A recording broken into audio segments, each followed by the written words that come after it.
Hello all. Today we're going to talk about the comparison of chemical versus physical properties and chemical versus physical changes. So I'm just going to get right into it to show you the example. I think it's just generally easier to do it that way. So let's look at a material that I have here. This is a piece of magnesium metal. It's a ribbon. And this has all kinds of physical properties. Obviously, you can tell it's shiny and solid. You can tell that it can be bent. It can probably be heated a little bit. It does not happen to be magnetic at all. It doesn't. No magnetism. Matter of fact, most metals actually aren't magnetic. It can be manipulated and even broken pretty easily. So it has physical properties. When you alter the material, like I did here, it's a physical change. It's no longer one piece, it's two pieces, but it's still the same stuff. It's still magnesium. So that's kind of the difference between a physical property and a physical change. A physical property is, well, what could happen, and a physical change is, well, it did happen, right? Magnesium is pretty soft and I can take the ribbon and I can bend it and I can break it. Where the physical change would be, well, I did that. I bent it and I broke it. And that's different than a chemical change, a chemical property. And again, a chemical property is something that, it can happen to the material, where the chemical change, is, well, it did happen to the material. For instance, magnesium has magnesium metal is, amongst other things, a little reactive when you heat it up. It can be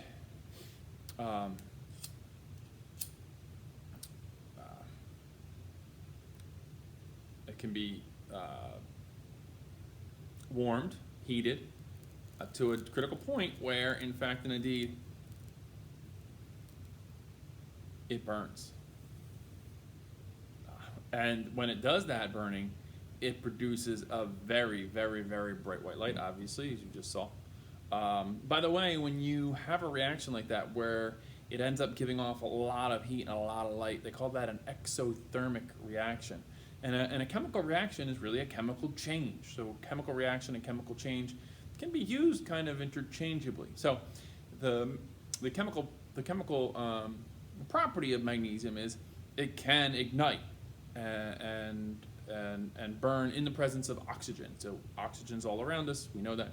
And the chemical change was, well, I did burn it in oxygen and created a new compound. It changed. It is no longer magnesium. It's now magnesium oxide. And if I show you this new material, this is the combination of magnesium and oxygen, and it is a white, basically like an ash now, and it's very brittle. It's obviously solid. So this is no longer just magnesium. It doesn't have the properties of magnesium whatsoever, because it's a different substance now, because I combine it with oxygen that was in the air. A chemical change or a chemical reaction did occur. And there are a lot of other examples to show you regarding chemical changes and talking about the chemical properties of materials. So I'm going to do that. I'm going to pause now. I'm going to change the camera angle, and I'm going to show you a bunch of other quick demos to see different kinds of chemical changes happening.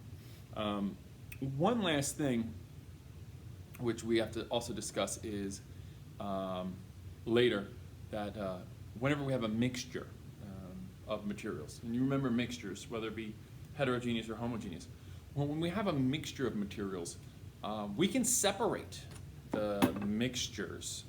But when we separate the mixtures, we only use physical properties, such as magnetism or filtration or boiling points or so forth, to separate the phases or the pieces of the mixtures.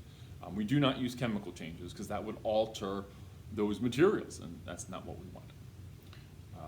All right, let's show you some other chemical reactions and some other effects due to chemical reactions or chemical changes. And we'll also show you a little bit of separating mixtures using physical properties and possible changes. Okay, be right back. All right, so we have here two chemicals, very common chemicals, as a matter of fact, they are probably in your kitchen right now.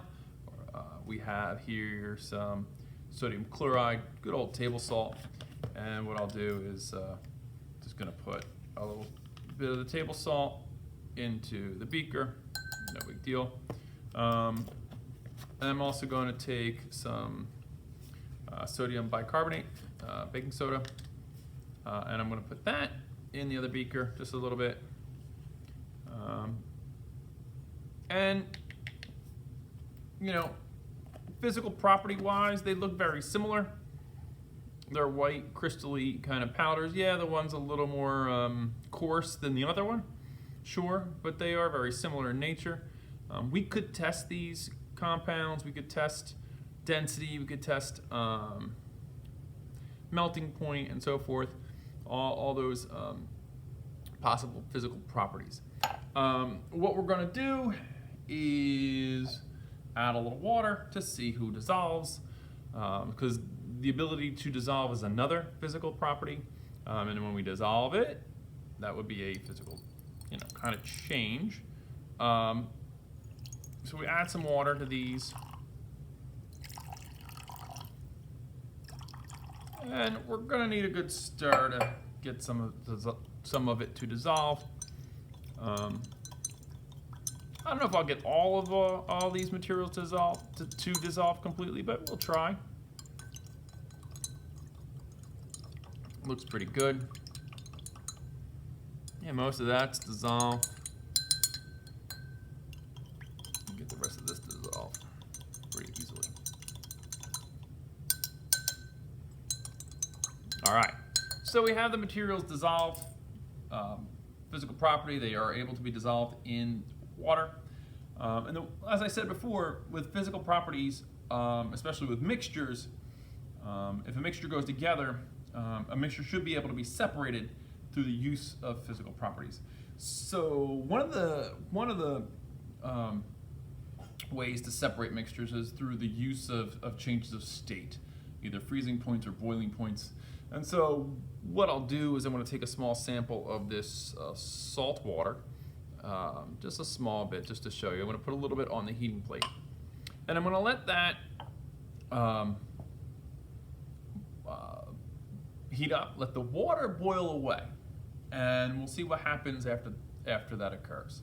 So we're going to use that physical property of the boiling point of water to try to separate the salt and the water from each other. So I want to then empty these, and I'm going to add back some of the original materials. I'm going to add back some salt. I'm going to add back some baking soda. Yeah, there's a little moisture in the bottom of these beakers, but it'll be fine. And so I add some of that.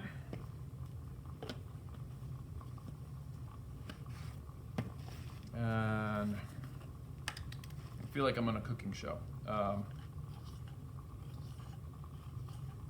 add some of this. Okay. So again, salt and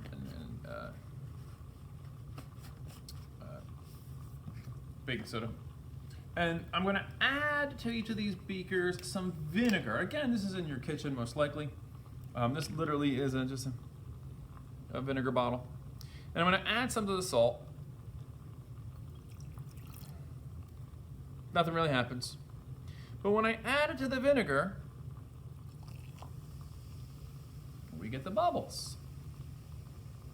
And so there's a chemical property here to be discussed. The salt, the sodium chloride, does not react with the vinegar. The sodium bicarbonate does react with the vinegar. We know that because we see all these changes here. Instead of fire, we see some bubbles. The material is being changed. Those bubbles indicate that a new material, a new substance, a new gas is being formed. And there's some ways to prove that, but I'm going to show you a little fancy trick about this. What we'll do is, let me get this stuff out of the way. I'm going to take a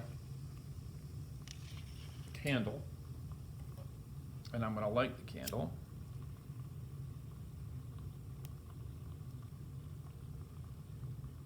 And I'm going to add a little more vinegar, because there's still some viable baking soda in there, some viable sodium bicarbonate, and it's making a gas. Now, I happen to know this gas is carbon dioxide gas. By the way, if you've ever made the at-home science fair project of a volcano, you've probably done this. You can add some food coloring to make it look like lava. Well, that carbon dioxide gas is a bit heavier or more dense than air, and generally it sinks. So to prove it, I have this lit candle, and if some carbon dioxide gas is gathered in here, I may be able to pour out the flame, or pour out the gas and put out the flame. Because flame needs, all fire needs, oxygen to breathe. And so, if I smother the flame in carbon dioxide gas, the flame can't breathe anymore, and it's gonna go out. And that's how some old-fashioned fire extinguishers work. They need to recharge this a little bit. I was out, making that carbon dioxide gas.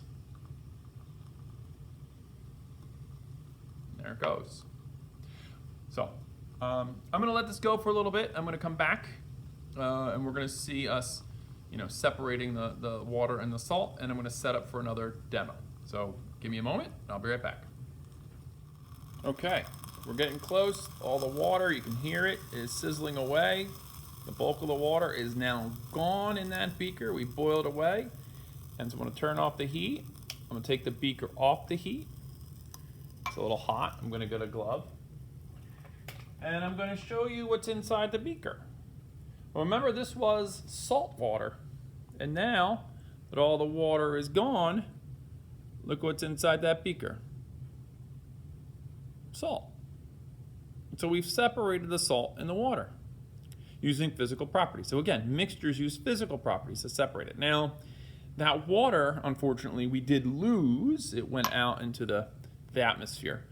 And I guess if we were boiling that water and kind of made a little hood and captured it, we might be able to have gotten it back. But in this case, I think that's sufficient to show the point. Okay, let me clean this up and one more demo.